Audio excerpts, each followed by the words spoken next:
നമ്മുടെ നാട്ടിൽ പറയാറുണ്ട്, കുടുംബം തോണ്ടുന്നവനാണ് ഇന്ന വ്യക്തിയെന്ന്.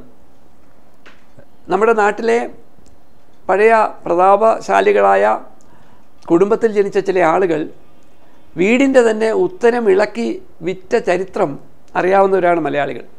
നമ്മുടെ രാജ്യത്തിൻ്റെയും സ്ഥിതി ഇപ്പോൾ അങ്ങനെയൊക്കെ ആയിരിക്കുന്നു. നമ്മുടെ രാജ്യത്തെ ജനങ്ങൾ അവരുടെ നികുതിയിൽ നിന്ന് മിച്ചം കണ്ടെത്തി വളർത്തിയെടുത്ത പൊതുമേഖലാ സ്ഥാപനങ്ങൾ വിറ്റുതുലയ്ക്കുന്നതിൽ മറ്റാരേക്കാളും മുൻപന്തിയിലാണ് നിലവിലുള്ള ശ്രീ മോദിയുടെ നേതൃത്വത്തിലുള്ള സർക്കാർ. ശ്രീ മോദിയുടെ മുൻഗാമിയായിരുന്ന ശ്രീ വാജ്പേയിയുടെ കാലത്ത് പൊതുമേഖലാ സ്ഥാപനങ്ങൾ വിൽക്കുന്നതിന് വേണ്ടി ഒരു മന്ത്രിയെ തന്നെ ചുമതലപ്പെടുത്തിയെന്നത് നമുക്ക് മറക്കാൻ കഴിയുന്ന വസ്തുതയല്ല. ഈ ബജറ്റിൻ്റെ പണക്ഷാമം പരിഹരിക്കുവാൻ ഇവർ ആഗ്രഹിക്കുന്നത് അടുത്ത വർഷം 80,000 കോടി രൂപയുടെ പൊതുമേഖലാ സ്ഥാപന ആസ്തികൾ വിൽക്കുമെന്നാണ്. 2 വർഷക്കാലത്ത് മുമ്പുള്ള ബജറ്റിൽ സർക്കാർ പ്രഖ്യാപിച്ചത് തങ്ങൾ ഏകദേശം 80,000 കോടി രൂപയുടെ പൊതുമേഖലാ സ്ഥാപനങ്ങൾ വിൽക്കുമെന്നാണ്. എങ്കിൽ അവർ വിറ്റുതുലച്ചത് 1,00,000 കോടി രൂപയുടേതാണെന്ന് പിന്നീട് വ്യക്തമാക്കുകയുണ്ടായി.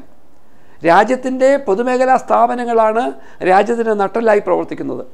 എന്നാൽ രാജ്യത്ത് സാമ്പത്തികമായ വലിയ തിരിച്ചടികൾ ഉണ്ടായിട്ടും നമ്മുടെ ബാങ്കുകൾ തകരാതിരുന്നത്, അമേരിക്കയെ പോലെയുള്ള യൂറോപ്പിനെ പോലെയുള്ള പല രാജ്യങ്ങളിലെയും ബാങ്കുകൾ തകർന്ന് ജനങ്ങൾ പാപ്പരായപ്പോൾ നമ്മുടെ രാജ്യത്തെ ബാങ്കുകൾ തകരാതിരുന്നത്, നമ്മുടെ സാമ്പത്തിക രംഗം ഏതെങ്കിലും അർത്ഥത്തിൽ പൂർണ്ണമായും തകരാതെ പിടിച്ചു നിന്നത് പൊതുമേഖലാ സ്ഥാപനങ്ങൾക്ക് രാജ്യത്ത് ഉണ്ടായിരുന്ന വളരെ ഗൗരവതരമായ സ്വാധീനം കൊണ്ടാണ്. എന്നാൽ അവയൊക്കെ മറന്നുകൊണ്ട് നമ്മുടെ തീവണ്ടി ഓഫീസുകൾ വിൽക്കുന്നു, നമ്മുടെ പ്രതിരോധ വിഭാഗങ്ങൾക്ക് സാധനങ്ങൾ വാങ്ങുന്നതിന് വേണ്ടി HAL ഒഴിവാക്കി സ്വകാര്യ കമ്പനികളെ ഉപയോഗിച്ചുകൊണ്ട് പൊതുമേഖലാ സ്ഥാപനങ്ങൾക്കുള്ള പ്രതിരോധ സേനയിലെ പ്രാധാന്യം പോലും ഇല്ലാതാക്കുന്നു.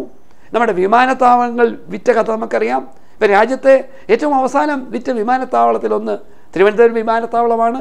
അങ്ങനെ രാജ്യത്തിൻ്റെ പൊതുവായ എല്ലാ സ്വത്തുക്കളും, ജനങ്ങളുടെ ആസ്തിയായി പരിഗണിക്കുന്ന സ്വത്തുക്കൾ വിറ്റ് അങ്ങനെ കണ്ടെത്തുന്ന പണം പലപ്പോഴും കോർപ്പറേറ്റുകളുടെ താല്പര്യങ്ങൾക്ക് വേണ്ടി മാറ്റിവെക്കുന്നു എന്നാണ് നമ്മളെ ചരിത്രം പഠിപ്പിക്കുന്നത്.